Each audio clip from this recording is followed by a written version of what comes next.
personas queridas, amantes de la literatura y del arte. Hoy vamos a hacer un análisis literario de la escritura de Eduardo Galeano, con base en su obra Mujeres. Este libro que les presenté hace algunos días aquí en mi canal. Bueno, es que me ha gustado tanto esta obra y realmente he tenido la idea de organizar este análisis literario porque me parece muy interesante el tema para que podamos discutir cómo se manifiesta el género discursivo en esta obra.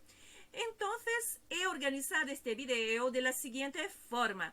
Primeramente, les voy a presentar una introducción sobre el tema. Vamos a hablar de la narración, vamos a hablar del estilo narrativo de manera general, cómo se manifiesta, claro, en la escritura de Eduardo Galeano.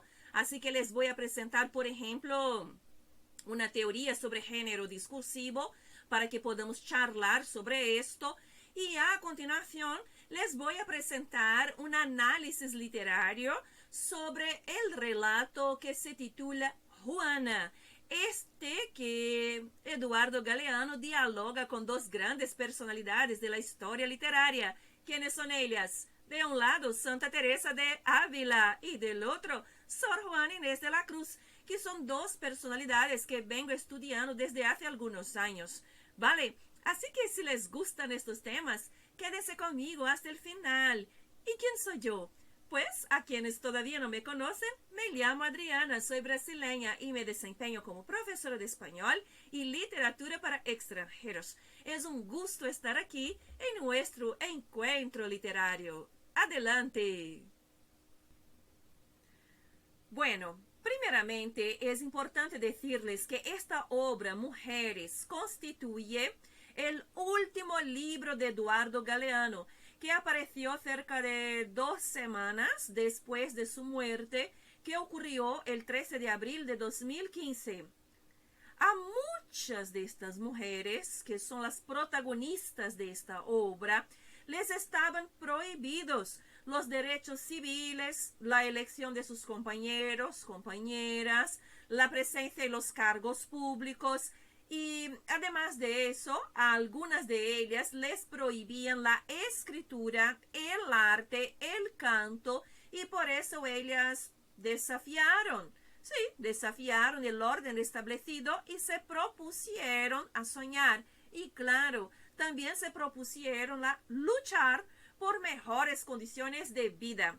Así que Eduardo Galeano dialoga con distintas mujeres ubicadas en diversas partes del mundo a lo largo de casi 2500 años de historia. Y esto es muy importante para que podamos comprender el estilo narrativo de Eduardo Galeano, porque aquí ya tenemos un mosaico, ¿sí?, de fragmentos, de temporalidades, de territorios muy distintos. Dale. Y en el inicio de su obra, el autor, yo creo que ya nos propone como una especie de clave de comprensión de su estilo literario. ¿Eso por qué? Porque él evoca a una escritora japonesa y habla de su escritura como si ella fuera también este mosaico. Es muy interesante. Vamos a ver eso. Bueno, en el inicio de los relatos de esta obra, Mujeres, Galeano nos invita a reflexionar sobre lo que él titula como fundación de la novela moderna. Y en este relato, él convoca una voz discursiva de una escritora japonesa, esta que aquí está, Sei Sonagon. Yo no sé si estoy pronunciando bien su nombre, perdón. Pero es muy interesante lo que Eduardo Galeano habla sobre ella. ¿Por qué? Porque él dijo que este libro, el libro de la almohada, él dijo que su libro dio nacimiento a un género, ¿sí?, literario nuevo, que podría ser comprendido como algo como al correr del pincel, así nos dijo el autor. Y era un mosaico multicolor hecho de breves relatos, apuntes, reflexiones, noticias, poemas. Esos fragmentos que parecen dispersos, pero son diversos, nos invitan a penetrar en aquel lugar y en aquel tiempo. Bueno, ¿por qué estoy hablando de esto antes de entrar en el relato sobre Sor Juana Inés de la Cruz? Estoy hablando de esto porque este relato introductorio, desde mi punto de vista, ya es la clave para que podamos comprender el valor metaliterario de la propia escritura de Eduardo Galeano. Cuando él habla de la escritora japonesa, yo creo que él también, de cierto modo, está hablando de su propia escritura, como si esta también fuera un mosaico de distintos colores. Entonces, esto me parece absolutamente extraordinario. Es realmente una invitación para que conozcamos, claro, a la escritora, sí, a la japonesa, que me parece realmente muy interesante el tema, como está planteado. Incluso este libro fue traducido, miren, por Jorge Luis Borges, por María Kodama. Sí, entonces me parece que está bien interesante para que podamos comprender el llamado libro de la almohada, que parece que es así como una joya literaria y que también nos invita a ampliar nuestros conocimientos acerca de la materia y acerca de la teoría de los géneros discursivos. Y ahora vamos a entrar más detenidamente en la propuesta narrativa de Galeano. A ver eso. Muy bien, sobre el estilo narrativo de Galeano, desde mi punto de vista, pienso que su estilo narrativo no debe ser clasificado como un solo género literario. Ojo en eso, ¿sí? Porque Galeano introdujo una forma de narrar que mezcla varias posibilidades de géneros literarios en un mismo texto. Esta es una evidencia. Así, cuando leemos sus relatos, especialmente aquí en esta obra que les estoy comentando, a veces pensamos que se trata de una crónica, por ejemplo, y ya en otros relatos observamos así un tono más ensayista y en otros el tono nos parece más poético, por ejemplo, como si fuera una prosa poética, y así sigue siendo su ingeniosa labor literaria, absolutamente extraordinaria, con esta mezcla no solamente de voces, de territorios, de temporalidades, pero también de estilos narrativos. Este es Eduardo Galeano. Acerquemos un poquito más. Y entonces, para que pensemos esta materia de manera un poquito más detenida, podemos evocar la perspectiva de los géneros discursivos como propuso Bakhtin. Bueno, yo creo que en español se dice así, pero en portugués decimos Bakhtin. Y ahora lo cito. Miren qué interesante. Habla de los géneros discursivos. Cada enunciado separado es, por supuesto, individual, pero cada esfera del uso de la lengua elabora sus tipos relativamente estables de enunciados, a los que denominamos géneros discursivos.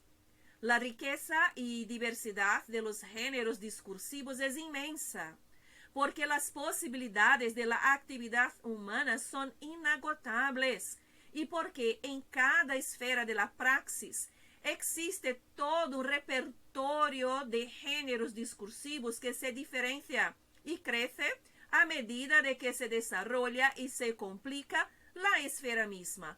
Entonces aquí me parece que es Eduardo Galeano en su escritura. Ahí está, me parece, la teoría de Bakhtin, realmente trayéndonos así una inspiración sobre esto, porque podemos pensar en esta esfera, sí, en esta esfera discursiva, en estos repertorios de los múltiples géneros y también, ojo en esto, en los tipos relativamente estables de enunciados que son llamados como géneros discursivos. Aquí en la obra conseguimos percibir esto de los tipos estables y también conseguimos percibir esta mezcla de estos tipos dentro de una gran esfera, ¿sí? En esta esfera cuyos géneros discursivos se diferencian, crecen, se entremezclan, se entrecruzan y claro, y nos traen así una propuesta muy, muy interesante para que pensemos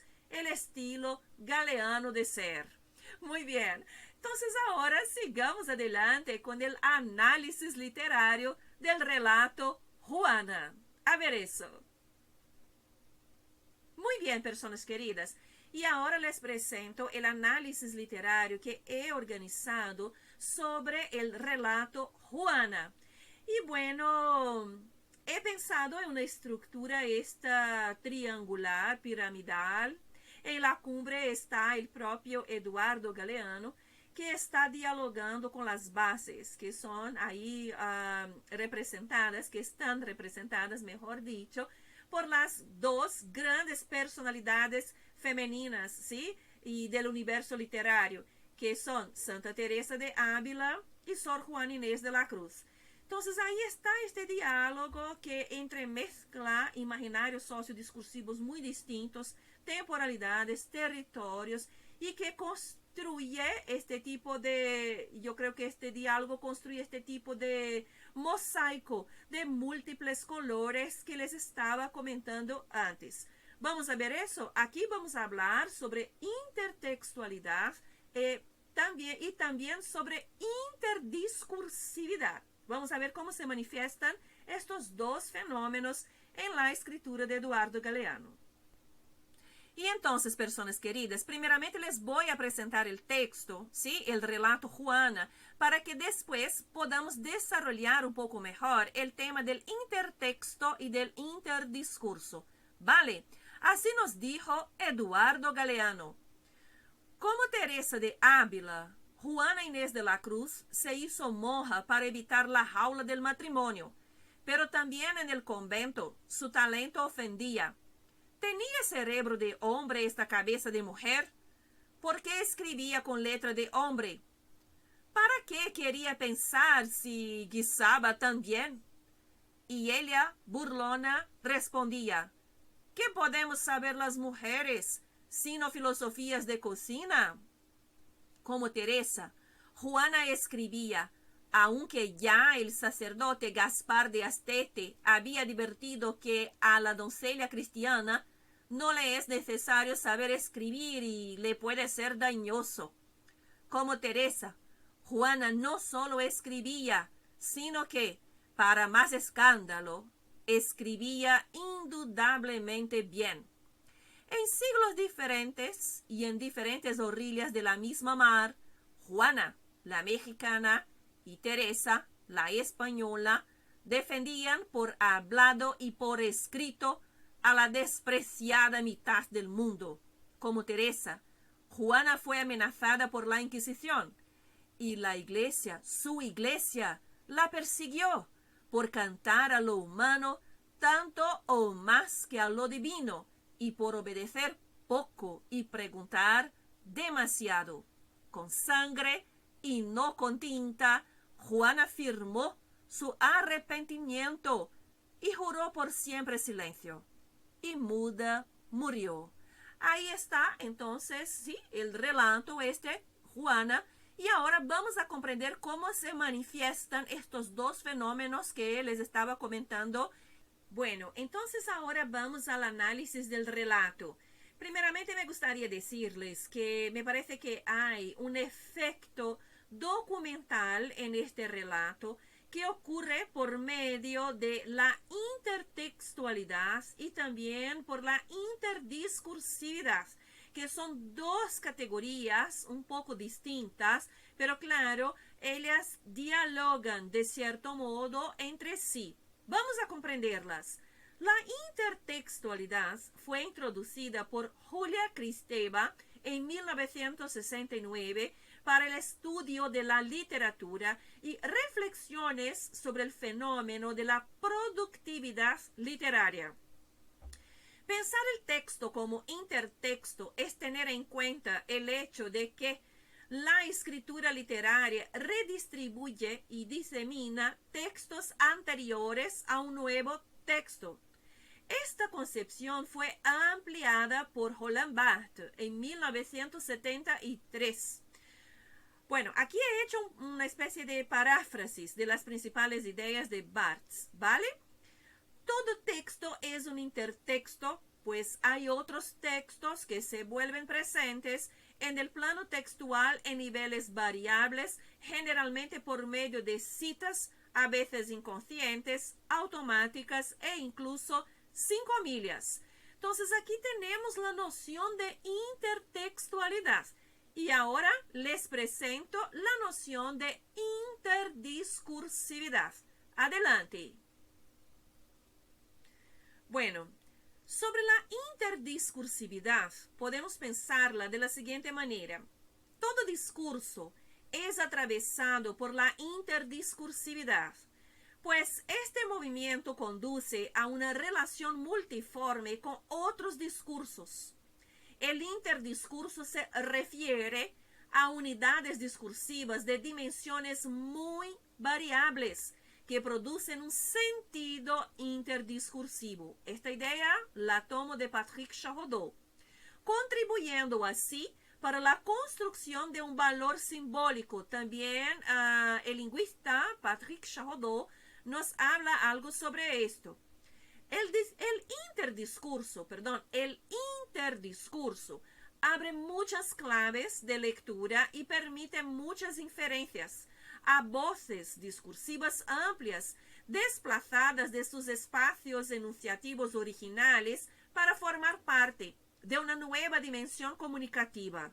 En el interdiscurso observamos que la enunciación no es cerrada, pues ella es atravesada por múltiples formas de retomada de hablas o de dichos, ¿sí?, del pasado. Si ustedes quieren saber más sobre esta materia, les recomiendo el diccionario sobre el análisis del discurso. Sí, les voy a dejar al final las referencias bibliográficas para que puedan consultar todos estos temas, ¿vale? Aquí pues les muestro rápidamente. Tengo el diccionario en lengua portuguesa, pero me parece que ya tenemos también este diccionario en lengua española.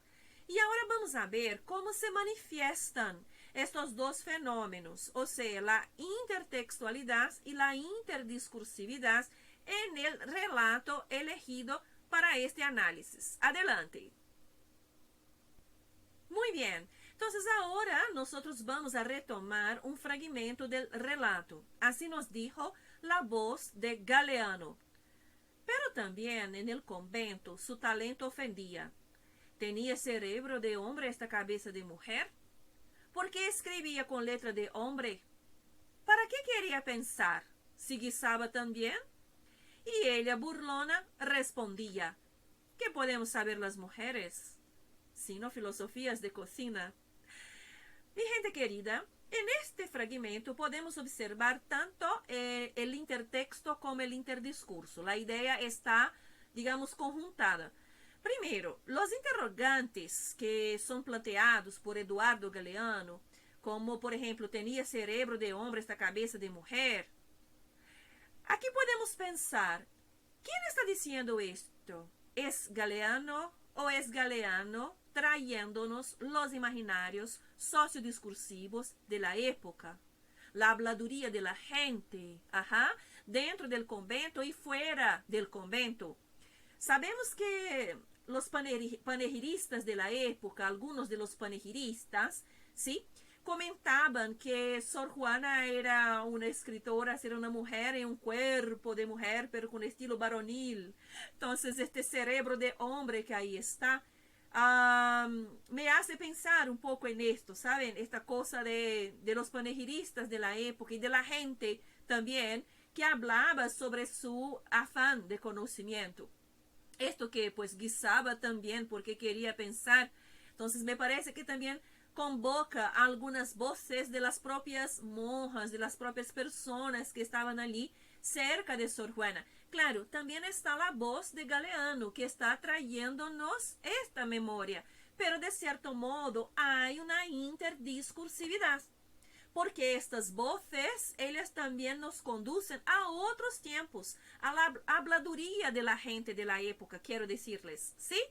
Y bueno, esta cita, ¿qué podemos saber las mujeres sino filosofías de cocina? Aquí obviamente, claramente es la intertextualidad, pero también dialogada con la fuerza interdiscursiva, porque sabemos que se trata de una cita de Sor Juana que está en su carta Respuesta a Sor Filotea. Entonces, esta cita, ella convoca el intertexto, pero también todo el tema del espacio enunciativo de su época, de la defensa espiritual, de la defensa que ella hizo a la educación, al derecho de las mujeres a recibir la educación. Entonces aquí está todo el tema este del interdiscurso también, como el contexto de la opresión, la censura y cómo ella presentó su defensa. Ajá. Delante de los censores de su época. Y aquí les he puesto el fragmento entonces original que está en la respuesta a Sor Filotea, en el momento en el que Sor Juana dijo a Sor Filotea que en realidad es el obispo de la época, que es bastante conocido con ese seudónimo ahí, como Sor Filotea, digo, conocido de la gente que estudia Sor Juana especialmente. Y bueno, entonces Sor Juana lo trata como si fuera una monja, como si estuviera en una charla entre monjas. Este es muy interesante el efecto retórico realmente. Y ella entonces le dijo al obispo, a Sor Filotea, pero señora, ¿qué podemos saber las mujeres sino filosofías de cocina? Bien dijo Lupercio Leonardo, que bien se puede filosofar y aderezar la cena. Y yo suelo decir viendo estas cosillas, si Aristóteles hubiera guisado, mucho más hubiera escrito. Ahí está la ironía planteada, tanto en el texto de Galeano, porque nos dijo que Burlona respondía, como también, ¿sí?, en la escritura de Sor Juana Inés de la Cruz. ¿Y cómo entra la Santa Teresa de Ávila en esta historia? Vamos a ver eso. Bueno, mi gente querida, el relato se titula Juana. Dale. Y bueno, claro, el foco narrativo está en Sor Juana Inés de la Cruz. Pero Galeano nos muestra la relación que existe entre estas dos monjas, Santa Teresa y Sor Juana. Y así, en un determinado momento de su relato, Galeano nos dijo, como Teresa de Ávila, Juana Inés de la Cruz se hizo monja para evitar la jaula del matrimonio. Como Teresa, Juana escribía, aunque ya el sacerdote Gaspar de Astete había advertido que a la doncella cristiana no le es necesario saber escribir y le puede ser dañoso. Como Teresa, Juana no solo escribía, sino que, para más escándalo, escribía indudablemente bien. En siglos diferentes y en diferentes orillas de la misma mar, Juana, la mexicana, y Teresa, la española, defendían por hablado y por escrito a la despreciada mitad del mundo. Ahí está planteado el tema social, en la escritura de estas dos grandes mujeres que realmente se propusieron a luchar por el tema este de la espiritualidad también, y por mejores condiciones de vida, y también por todo el asunto que tiene que ver con la realización, sea espiritual o sea la realización personal en sus siglos, en las épocas estas en las que ellos vivieron. Y bueno, aquí ustedes pueden estar preguntándose dónde está la intertextualidad o la interdiscursividad.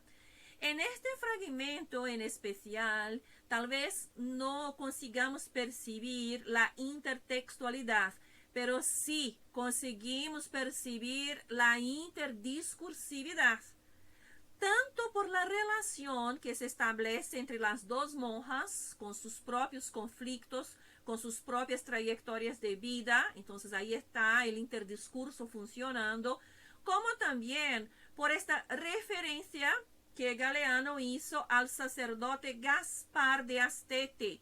Si investigamos, sabemos que su doctrina, ¿sí?, el catecismo de la época del siglo XVI, más popular que se predicó fue realmente el catecismo que introdujo este sacerdote jesuita, Gaspar de Astete, ¿sí?, que hablaba del matrimonio, de estos temas todos que ahí están involucrados en este fragmento y claro, en las trayectorias de vida de las dos monjas, en especial incluso en la situación de Sor Juana, que dijo que ella tenía un verdadero, digamos, rechazo al casamiento, sí, a la boda, y que prefería vivir con el sosegado silencio de sus libros. Y ahora les presento mis consideraciones finales. Pienso que Galeano nos interpela para que cuestionemos el discurso androcéntrico que de manera general compuso el canon literario que influyó la historia de la literatura, de las artes, de la política y otras formas de manifestación social y cultural, como es el caso del derecho, por ejemplo. Por eso a mí me gusta trabajar, sí, la literatura dialogando con el derecho, porque me parece absolutamente fascinante y, bueno, desde mi punto de vista forma bastante sentido. Dale, después les voy a comentar más sobre este tema. Así, en este libro, Mujeres, vamos a encontrar relatos dedicados a mujeres cuyo ostracismo de los registros dichos oficiales las convirtieron en voces silenciadas o en personajes anónimos que se reavivan en cada línea de la obra Mujeres de Eduardo Galeano. Sí, mi gente querida, entonces muchas gracias, muchas gracias. Eso es todo para el día de hoy.